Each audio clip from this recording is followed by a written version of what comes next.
Thanks for having us at ThingsCon. Most interesting event I've been to this year. A lot going on. Totally digging the manifesto. Got like a bag full of the manifestos here. Sign of creative health manifestos. I don't believe the hype any more than the manifesto guys believe the hype, but Internet of Things, it's a slogan. It's like a sensibility. You can't go out and buy a kilo of it. But it's happening, and it's great to see so many design people here who are so clearly in touch with the grain and the material. I mean, they're really some serious-minded presentations where people are really trying to grapple with these issues, and new terms of art are being invented, and people are coming up with sort of new ways to grapple and tackle and press things forward. Where new language is arising, new things will happen. Heard a lot of new language here. Powerful, long-lasting forces have brought this situation into being. The wind is at your back. So, Torino, big home of heavy industry, manufacturing, got a lot of digital stuff there. I've always liked this kind of mixture of digital and manufacturing. It's just a fun thing to see. Why, Arduino is hanging out there. Here's Arduino busily evolving over the years. They've been expanding into kind of new spaces, coming up with like industrial alliances. Few, interaction design professors basically made up this weird electronic gizmo, kind of got some traction. Now it's gone on embedding itself. People are using it for prototyping. There's a certain amount of Italian intrigue involved with it. It's kind of an exciting group of guys to cover. I've known about them since they were first starting this stuff. I used to be a columnist for Make magazine, so I was kind of keen on this, electronic space stuff. And, Maker Faire Rome, I go there. It's a really interesting kind of maker event in Europe. There's a lot going on if you're into that kind of scene, if you're a fan of it, as I am. It's been sort of obvious that Arduino was going to make some kind of play or move toward the connected home, because a lot of people are. So, what exactly? Well, we need to kind of figure that out. The Arduino open source connected home. We've sort of raised the topic many months ago in Italy, and the immediate response was, connected to what? Which I think is kind of a great question. And this is what? This is a Internet of Things kind of meme map, which is put together by an analyst named Joseph Di Paolantonio. So, I'm a pundit, and I know lots of pundits. And I'm like fond of pundits. I don't believe what they say, but I'm an old guy, and I just know zillions of them. So I've got like lots of maps of this kind, and this Joseph Di Paolantonio thing is kind of one of the best. This is what the world would look like if wireless computation, right, UbiComp, the IoT, if it was as big a deal as automation or electrification, if it had like percolated every aspect of life, medicine, transportation, logistics, manufacturing, machine to machine, flying stuff, cars, everything, everything with a battery and a switch had been colonized by the IoT. It would look something like this octopus, which I have on the wall of my home. And every once in a while, I kind of drop by and look at it. It's a fun thing. If ubiquitous computing was a civilization, it would look something like this. The word Internet of Things is like a slogan that allows the power players to try to move into these spaces. There's a lot of money at stake, not new money, but just like epic power grabs for stuff that's never been computerized before that can be taken over, and then folded into an operating system or moved into a handheld device or just automated, hooked up, colonized, measured, managed. A lot of stuff happening. I'm not convinced that it's gonna happen, but it's not like it's a new idea. Because I was aware of ubiquitous computing when Mark Weiser was first publishing from Xerox PARC, and it seemed like an exciting idea, and it's one that I followed ever since. And Mark has not lived to see this day, but I did. I actually did live to see this day. Decades have passed, but a thing of this size is not to be hurried. Mark's big idea was a monster idea, and this is how elephants come into the world. So, what next? Well, I could hang out in Torino writing novels. That's what I kind of like to do. But I thought, okay, what about the realities on the ground. Okay, so we happen to be meeting in the Culture Brewery here, which used to make a lot of beer, and now apparently it specializes in rhetoric. But where there was beer, there's now the industry, and this is its functional equivalent in Turin. This is the interior of the Torino Fab Lab and the Toolbox co-working space, which you can think of as being, if this is a culture brewery, this was the culture foundry, because this is a factory, and it was a forge at one time. They're doing a lot of metal work for Fiat in there. And it was built in 1919 out of reinforced concrete, so it's a sort of enormous, indestructible and post-industrial building, just like your enormous, indestructible post-industrial building here. It's not as big as the Culture Brewery complex, but it's plenty big. So right now it has the Torino Fab Lab in it and the Arduino office where they sort of package and distribute Arduino stuff, and this design co-working space. So we hang out there because we know the Bonzini and the Arduinisti, and they're like fun guys to write about, and who can't like it? It's actually one of the liveliest areas in contemporary Turin. And it was Yasmina's idea to actually build a home in there. Yasmina Tishanovich is my wife. So she accompanies me in these things. She's like, so you guys have got like this fab lab here and you have all these designers. And they're like, yeah, we do. And you don't have to pay rent on this building because it's like the city kind of gives it to you for free. And they're like, yeah, that's kind of convenient. Why don't you build a place to live? And it had never occurred to them that, that they might, but they've got plenty of empty space because that's the nature of Torino. Torino's population dropped by a third because the Italian automobile industry crashed. So unlike London or even Berlin, where you've got a certain amount of real estate squeeze, and in London, it's almost a fatal level, Torino actually has a lot of cheap room. And there's kind of a lot of space. So that's kind of a competitive advantage if you want to go operate within Turinese circumstances. We just literally moved in to this space, which had not been opened since 1974. It was like the house of Usher in there. It was like a fantastic polluted area. There's dust all over it. All the windows were broken. A derelict space. It had been squatted a few times, but nobody had ever really made a go of it. This is the floor plan. It's a pretty good sized space. As you can see, it's got a couple of bedrooms, like a kid's room that has a nice lounge. It's got a kind of a patio on the outside, at least kind of a veranda. It's got like one entryway. It's got a couple of bathrooms now, a little laundry space.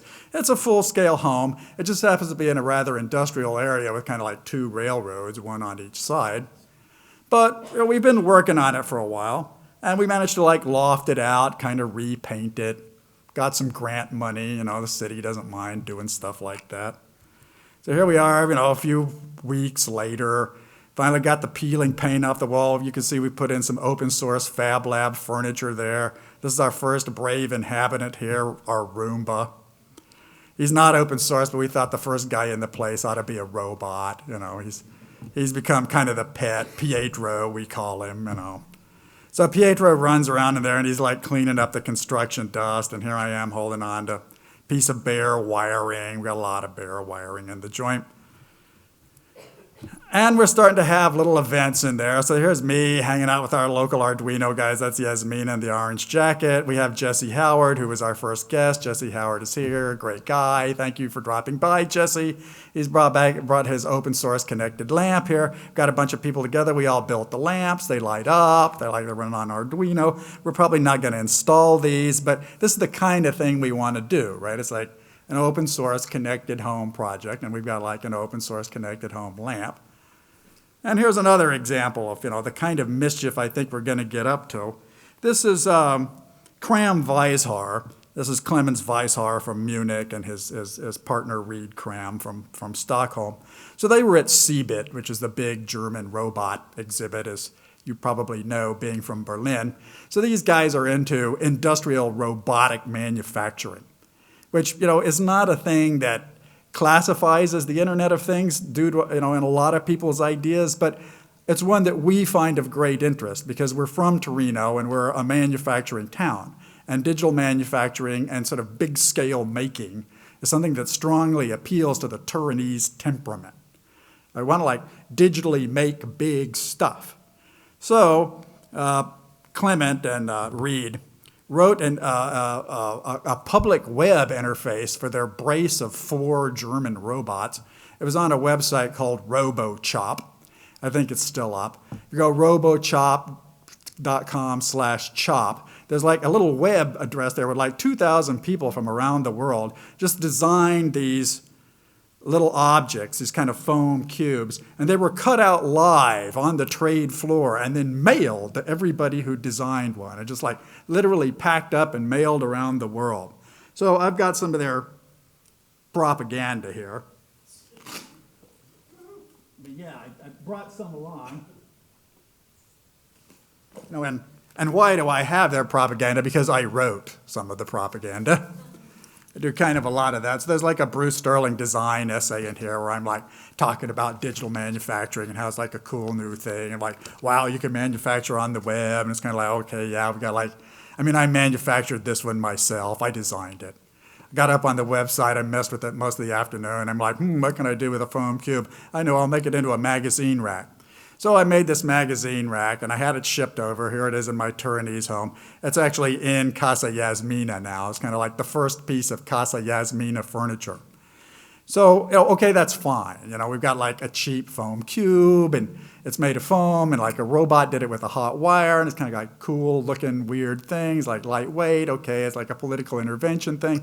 All right, that's interesting, but it's not what the Kasa Yasmina project is really about at heart. What we really want to do is attempt to live with these things. I mean, actually move into the house, right? Just like camp out in the future. I mean, let's just like pretend that furniture was really like this and then sort of try to experience it and like bear witness to it. I mean, write about it. So I don't work for Arduino. I'm never going to work for Arduino. I'll probably write a book about this because I've been very interested in ubiquitous computing for a long time. I wrote a book called Shaping Things, 10 years ago when I was, teaching ubiquitous computing at Art Center College of Design. We were doing a lot of speculative design fiction stuff. Okay, that was a decade ago. It's like time to live the life. Like, enough with the kind of hand waving and the sci-fi speculation. I mean, just go ahead and like build the products and just sort of like see if you can survive being in the room with them. So this is our test bed. And, Yasmina and I are going to stay in there. And I'm the host and she's the social director. And, we're already holding meetings in there. Yasmina has her Internet of Women Things group, who are, women designers in Torino, engineers, coders, who are like trying to think through the Internet of Things from a woman's perspective. Like, what's this mean in the domestic home? And how do you deal with cooking, washing, raising children, just living? It's like, what can you put up with? I mean, why, how can you make women the stakeholders in a domestic situation and not just have them sort of forced to live in somebody's Android app? I mean, where do they sort of get a word in? So that's what we do. I mean, it's a home lifestyle experiment, really. And it's the sort of thing Italy would do, because that's what Italy traditionally does. Fashion, food, domestic furnishing. Home automation is not a new idea in Italy. There's been a lot of domotica around for over 30 years. But it was typical home automation. You just sort of had the box and did whatever the manufacturer said. There's never been an open source approach to it where you just sort of like go ahead and crowdsource it and like make it like an Arduino style project. And we are an Arduino project. I mean, we're kasayasmina.arduino.cc. So, drop on by. Now, I've seen this happening. We were at the Salon del Mobile in Milan this year. There's quite a lot of Italian Internet of Things style, a lot of smart homes initiatives. A lot of money is being pushed into this. Apple's going to be a player, Google, Amazon, Facebook, Microsoft. They're all loading up the money on this. They want to like organize vertically organized silos. They're going to attempt to use the dominant position they've established on the web and then like move into the home big time. And it's very clear that they're going to do that. And I just don't want to participate. I mean, I'd rather live in a different way. And if somebody doesn't attempt to do it, we're not going to have any kind of alternative Internet of Things life. But I was always an alternative internet guy. And believe me, there was plenty of alternative internet around. And I don't doubt there's going to be a lot of alternative Internet of Things stuff. And I'm like keen to get into it. There's like a lot of room for development there. I'm actually having a pretty good time already. So, as well as being our sort of dual office where we're working on these objects, Kasa Yasmina is also the guest house for the Torino Fab Lab, which has been advancing, steadily and now has some pretty good production capacities. We've got laser cutters, fabbers. We've got a robot now. The big 6-axis guy. We have, we have the capacity to do stuff, and we are looking toward the capacity of sort of bringing in people, luminaries of the Internet of Things, who want to come hang out in northern Italy, right? And have a glass of wine in a civilized kind of domestic environment and get through some of these issues. A debate on Internet of Things morality and ethics would be good. I'm quite keen on stuff like that. I'm donating my library to the Internet of Things. I have a library. It's all about internet, art, weird electronic stuff. It's going to be worth going there just to see Bruce Sterling's library. But, hopefully you have a place to sit, a place to eat. You can wash your clothing, like an Airbnb. You're basically moving into somebody's home, not a hotel. We'll pay you, not very much. We've got a budget, but, it's not a colossal budget. But you could come down and hang out.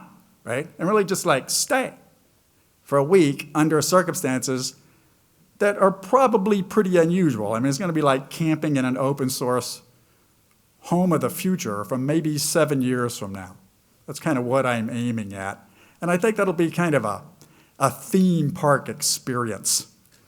And I think a lot of these spaces are going to pop up because there's 30 maker spaces in Italy alone and many other maker spaces throughout Europe. And the idea of a maker home is actually a pretty sound idea.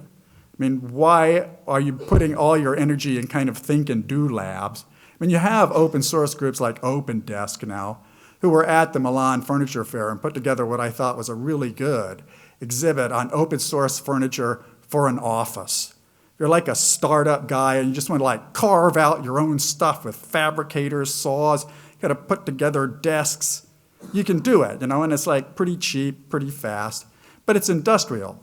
It's not sort of elegant, luxurious, not very Italian, in a word, but a lot of this is going to happen. And the time to do it is now. So some of this is going to be a little bit weird, because frankly, it's always been weird.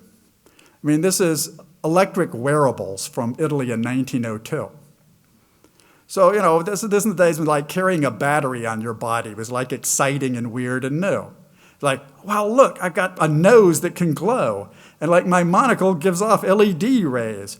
And people bought this stuff and it was sort of considered sexy and fun. And a lot of the stuff that we're working on now is the period equivalent of this. In another 100 years, people are going to look at a lot of our connected objects and sort of weird services. Why did they ever put a chip on that and so forth and so on? But you need to maintain not just a sense of historical awareness, but a sense of humor about the subject. This is actually exciting. And I don't doubt that a little kid now would be really thrilled at a wearable that made his nose glow. This could be a product hit. Right? So, we're keen on this. So, we have enough design issues to fill a book, and I probably will write a book. It'll take me a couple of years. Are we going to revolutionize the world with this maker clubhouse? I don't think so. But it's a gesture toward what really is a big change. The Internet of Things is a potentially really big transformation. It could rank with the internet. It might even rank with automation or electrification. And there aren't many times when you can intervene in a decisive way. And when the time is right and you have the opportunity, you have to act. So we really must do this. It doesn't matter if we win or lose. If we fail, we'll fail early, we'll fail often. It's fine. We must do it. It's time to have the events, do some projects, bring in some guests. We want you to help us. Jesse Howard was there. He asked him. He came, he survived the experience. We didn't have a stick of furniture in the place, and Jesse was brave enough to come. After a year or so, I think we're going to be kind of on our feet, and it's going to be kind of a groovy little cultural space where we can really sort of sit down in an intimate fashion in what seems like a private home and kind of like hack through some of these issues for the sake of the people who are going to follow us, and there will be many. So, what next? Well, something like this. This is the electrical net of things from Turin in 1922. This is just the spirit of electricity connecting all these amazing objects to a network. And it just happens to be a network with voltage. But you can see this, like she's like almost out of her mind with glee and excitement. And she's kind of one of our mascots. She's like our Internet of Women Things Geist, our little electro girl here.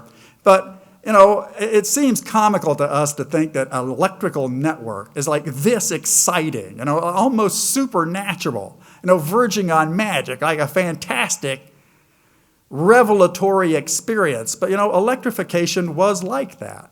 It really was marvelous and like amazing. For a while. I mean, not forever. And for us, it will never be this marvelous or amazing. But we do have something which is potentially marvelous and amazing. And it's going on right now, and you people are like very up to speed on the subject. You're truly early adopters. You're really the cognoscenti. So I conclude by asking for help. Now, what do we need? Well, we got a house. So we need everything a house needs. If we get a lot of interest, we're going to do a lot of stuff in the house. If we get modest interest, we'll concentrate on a few key projects. But let me just run through these. If you're interested in this, I'm the curator of this place. It's my role to figure out what goes in there, how long it stays, and what happens to it, and how we get it back to you. There's probably a million class projects, failed things you've been working on, maybe even the occasional potential success. Ship it on over. We're going to show it off to people. We'll try to live with it. We'll bear witness to what we're doing. We're going to critically look after it. We'll publicize it for you. We'll experiment with it. We might even improve it. You never know. We're open source guys. Okay, we need a garden. We're in Italy. Need something for the patio. Got to grow some plants. We need an outside deck. Got to figure out what to do with that. Pergola, lounge chairs, all this kind of stuff. We need a reading area. Bookcase we got. We need a reading chair. We need some proper task lighting. I don't know what task lighting looks like in Internet things. We have to do an entire lighting system for everything in there. Don't know how to run it, what kind of platform, what we're going to run on it. Need a sound system. Need a media projector. We need some screens. We need some Internet of Things artwork. I'm very keen on this. I've been an art curator, know a lot about Internet art. Where is the Internet of Things art? Is it kinetic art? Is it things that move, beep, blink? Are they sculptures? I don't know, but I could promise you a friendly home for stuff of that kind. We need textiles, curtains, sheets, blankets, towels. What kind of fabric objects should be properly in an Internet of Things home? We have an entire kitchen. We've got a stove, we've got washers, plumbing, faucets, cooking devices. What kind? We're not sure. People are donating them to us, but not quite sure what we're going to get or what we're going to do to what we get. We could supply you with food. We know a lot of slow food guys in Piemonte. We can handle the food. We're from Italy. We need wallpaper, maybe. I don't know. I'm thinking walls are very important. We might need some Faraday wallpaper for private areas where you just don't get any connectivity. And we have a kid room. There's not any actual kids in the place. We're afraid we'll electrocute them. But it's very important that a home should think about children. And we're going to get a lot of kid tourists through the place. Kind of Maker Faire kids are going to show up there. So we need some kind of playroom. And I don't mean one of these cruel style, parents spying on the child with a handheld app device. I mean Internet of Things interventions that actually improve the daily life of a 2-year-old. And a 2-year-old can't read instructions. He can't hack anything. He's not going to be the master of the system. He's always going to be on the receiving end of the Internet of Things. But so how can you make him not a stakeholder, but just how can you be kind to him? How can you raise him? and sort of think that through. And that's why we have this children's space in Kasa Arduino. It's a very important problem, and one that I think open source is probably well equipped to handle. It actually needs a parental point of view, an atmosphere of kindliness rather than an attempt to wring every possible penny out of the child's interactions with the system. I mean, that's an area that really deserves a lot of thought. And we're going to do this for a couple of years. We're not in any particular hurry about it. It's not a profit center for us. It's like a space of hospitality. It's a lab space, and it's something of a museum of the future. So it sort of has these three roles. And we'll be opening June 6th. Going to be having a cocktail party in there. Bring in some people from the local maker fair, kind of like scare up some interest, discuss the issues. It's a lively scene for us. And it's just going to be a kind of hospitality center for the alternative open source connected IoT. So, thanks for asking us up here. We're in deadly earnest about it. Feel free to send email. We're thrilled to hang out. If you're a woman interested in these issues, by all means, hang out with Yasmina and her internet of women things groups. They're like extremely avid on these issues. And also, thanks for having us, and really thank you, Intel. Thank you, Intel, for taking the trouble. I mean, you guys know how to make things happen in this space, and I respect your efforts and appreciate that. So thanks a lot, really.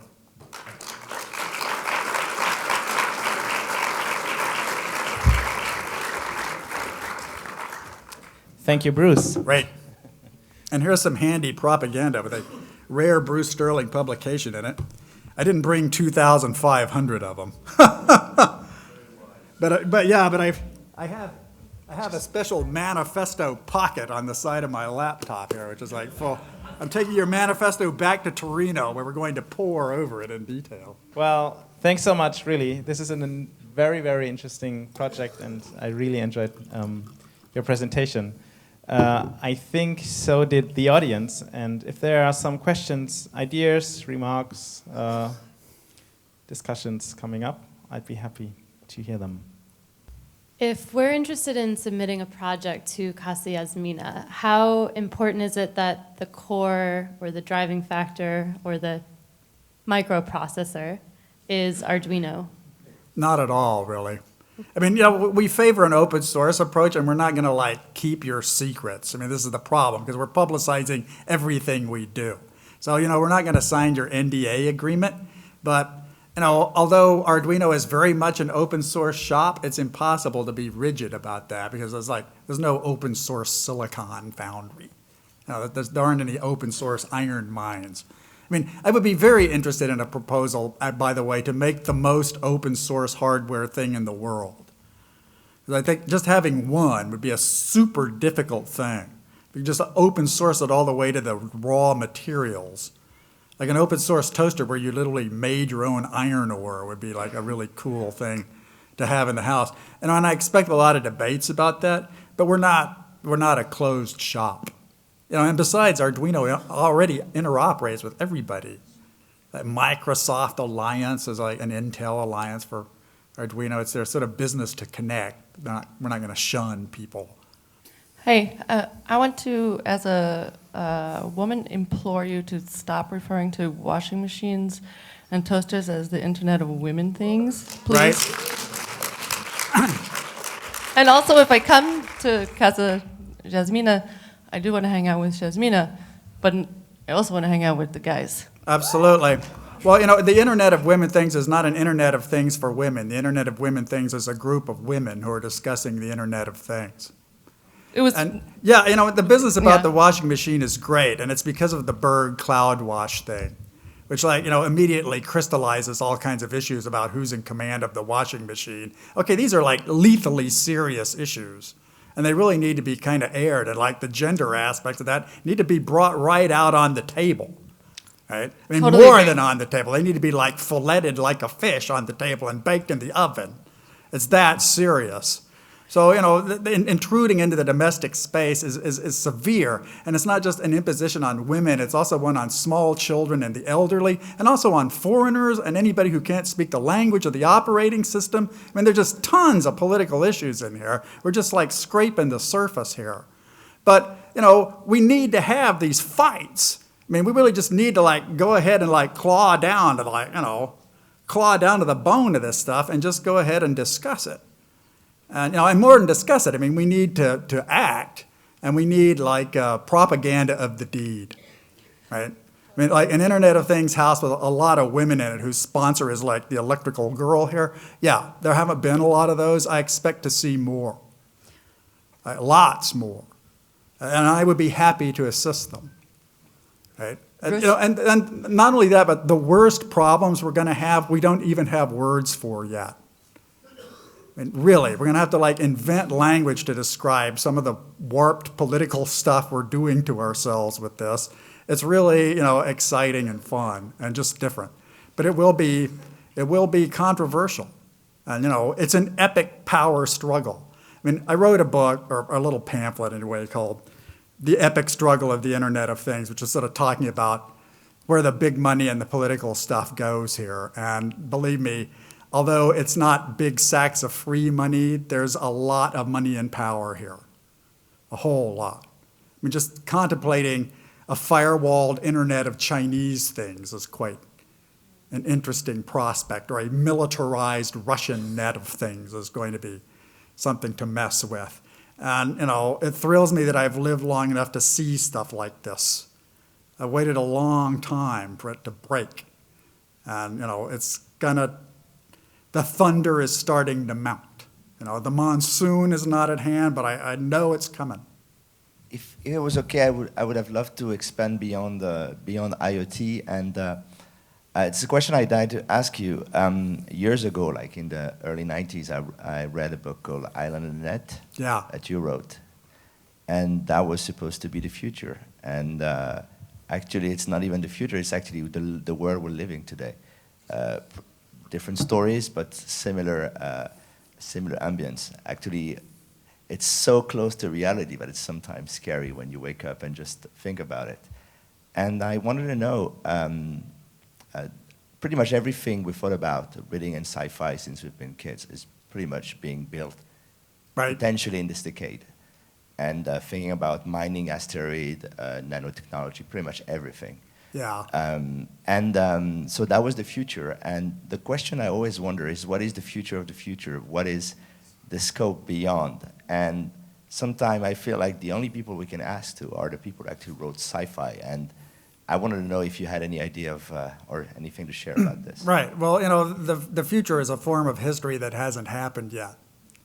So this is the future of the future. I mean, this was the future, right? I mean, this is a futuristic promotion by the Electrothermic Society of Italy, attempting to convince women that, like, it's safe and fun and exciting to electrify your home. So doing, basically everything that, an internet provider would say now. Look, it's clean, it's fast, it's like great, and it like gives you tremendous technical power, and you can like do all kinds of awesome things with it. You can cook, you can clean, you can heat, you can melt stuff, you can like listen to your radio and so forth. So, a historical awareness is what gives you the key to a situation like that. And, when you say you're like reading a science fiction novel and like it seems really real, that's usually deja vu. It's like, it's something that actually has happened. It's just like been put into a novel. So I do a lot of this. I'm writing a short story now for, a new David Brin collection. He's a colleague of mine. He likes to write about spy issues, and, he wrote a book on transparent society. So he's doing a science fiction collection of short stories. And I'm writing a story which is about, a very intrusive Internet of Things. And some aspects of the Internet of Things are going to be super intrusive. But it's not that the future is an intrusive Internet of Things.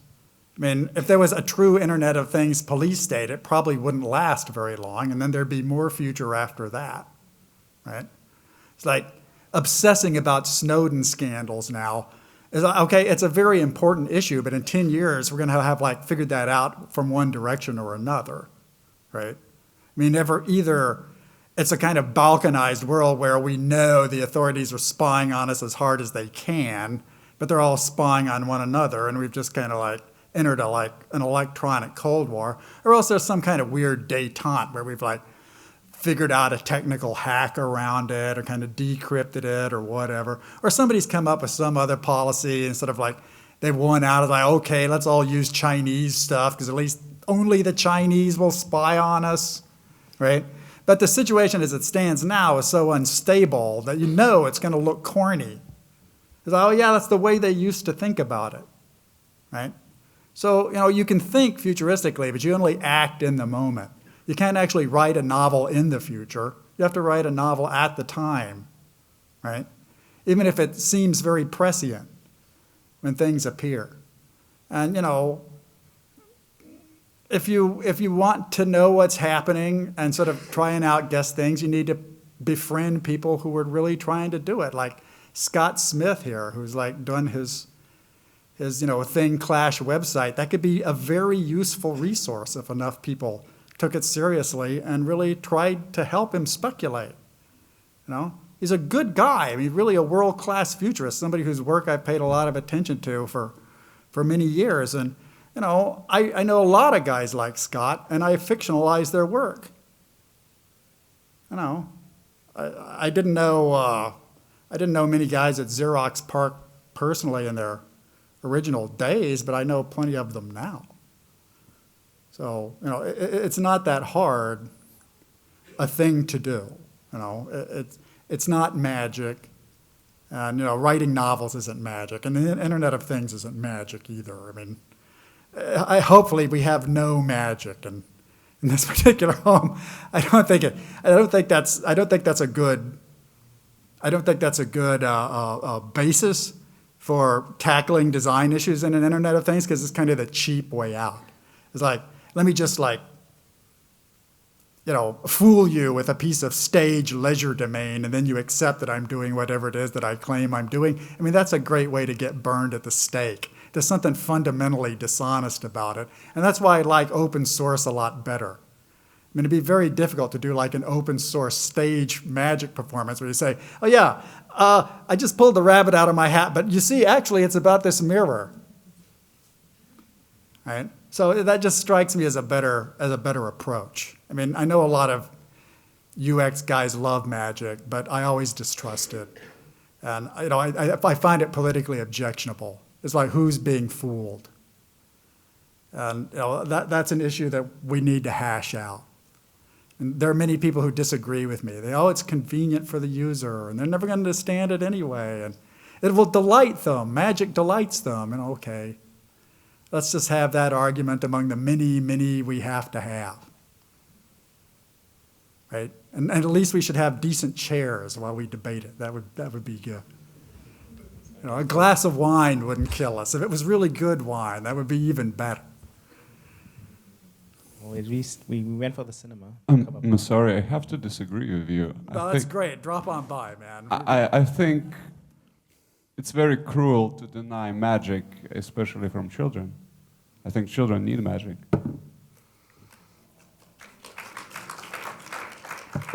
I'm keen on having that debate. I've been known to do magic, while in presentations like this. I mean, it's an interesting thing. I mean, like the history of magic's really interesting. I got friends who are into that. I mean, Warren Ellis was here. He was just at an event in England where they were talking a lot about technology and magic and kind of like, the leisure domain and the mystic aspects of technology and kind of technosis stuff. I've seen a lot of it. I don't think it works out. I mean, it's like telling children that it's cruel to deprive them of Santa Claus. And then trying to commercialize Christmas on the far end of that. It doesn't really work out that well. I guess Santa Claus, you believe in him, right? Yeah. And he also drinks lots of Coca-Cola, doesn't he, Santa Claus? And it always ends up being about the Coca-Cola. You see Santa Claus with Coca-Cola a lot more than you see fat guys with beards actually giving you presents for nothing. Right? Okay, that's a little cruel, but it's also the way of the world. So it's a matter of temperament, and I'm more than willing to have the debate. I mean, I've had it before, and I've been, It's like having an open source debate, which have been going along a long time. And I don't expect a final victory condition there. I just know I'd much rather hang out with the likes of Arduino and kind of GitHub people than I would like to hang out with Google, Apple, Facebook, Amazon, or Microsoft. And I know people in all those companies, and I've known them for a long time. And I've used Apple products for a long time, but the situation as it stands now is making me nervous. It's like battle lines are being drawn. It's like an epic struggle is at hand, an epic power grab is underway, and it's clear. I just kind of know where I want to take a stand, and I particularly want to take a stand in Turin. Right? It's just a place where I seem to get a lot done. And I learn something new in Torino every day, really. And, I don't hang out in Europe for nothing. We probably wouldn't have a debate like this in, say, Houston, Texas. Right? I will try to bring some magic to a kids' room this summer, if you will allow, and we can have this debate if it's okay. Well, let's see how it actually works, and if it's like really entertaining. I don't think it needs to be magic. I mean, kids don't understand causality very well. Up to a certain age, yes. Well, yeah, and I don't want to get into child psychology here, but yeah, I want to see people. I mean, I've seen tons and tons of smart home proposals. I've never seen a smart home that would make a 2-year-old happier. And 2-year-olds are Warren Ellis was claiming he's your nightmare user because he's not going to buy your stuff and spit on it. He's not your nightmare user. Your real nightmare user is a 2-year-old you electrocuted. Right? You just chewed through the copper wiring and is they're stark dead next to the little plastic box. That's bad. Right? And if you've ever been the parent of a 2-year-old, they'll murder themselves. It's like, why can't Mr. Fork and Miss Wallsocket be friends? They really behave in a very menacing fashion because they're super energetic. They don't understand rules at all. And we've all been that way. I mean, I've been too, You learn a lot about the human psyche from raising preschool children. And a really smart home should not even make them safer, but just give them a better way of life. But there's very little, we don't even have ways to frame a value proposition for them. They're not even in the debate. I mean, how can I sell something to mom so she'll buy it for the 2-year-old? There's never kind of a direct thing for the 2-year-old. And I find that troublesome. There's something morally wrong about it. And telling them about Santa Claus isn't going to help. I mean, I don't want to fill their heads with illusions. I'd rather come up with some way to protect them from the scarifying realities of what we've actually built. That would be useful. So would you propose reading Sartre to a 4-year-old as a nice fairy tale? Kids like books. Kids actually like parental attention. What kids don't like is being fobbed off with kind of helicopter forms of mechanical attention. They don't want to be raised by machinery, even though commonly they are. It's like, here, Susie, sit in front of the television, I'm busy. A lot of that happens, Yeah, that's something definitely has to change. Well, think about what the implications are in an IoT situation like that. Like, here, Susie, play with the light dimmer. Whatever. What about, Bruce, have you thought about, are there going to be any pets dogs in the home? Are you going to have a puppy or a dog? I think sticking with plants would be a good start. If we could just, get through a couple of years without killing too many plants, that would be great. I don't want any kind of animal cruelty stuff going on in there. I mean, it's not actually a home, although Yasmina and I will be spending a lot of time in it. I mean, it's not like our legal residence, and besides, we travel a lot. So, there wouldn't really be somebody to look after a pet, unless it's a snake or something, maybe an aquarium. But, the role of animals in the home, I think, is really interesting. There's a lot of cat rubbish on the IoT already, the automatic cat feeder, whatever. Very few of these things make things any better for cats. They're all things that are better for flattering cat owners. Like, look, you're really pampering little Fluffy, I mean, I did a speech a while ago in New Zealand where I was comparing house cats in the IoT to users of Facebook, right? Because you're like constantly spying on the animal, and he has no way to get back at you. He's sort of always on the receiving end of any kind of electronic intervention that you have. So you're like appointing yourself Fluffy Zuckerberg, right?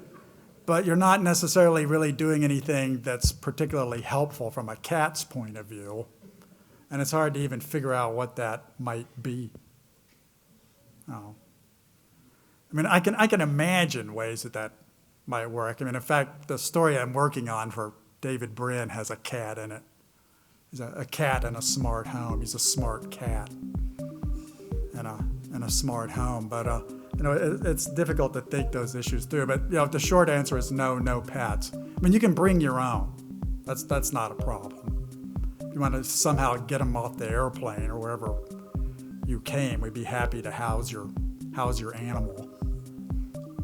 The cool thing about working in an abandoned factory, as you probably gather, is that it doesn't really matter if you damage stuff. They've been in there with like power drills for weeks on end. It's fantastic.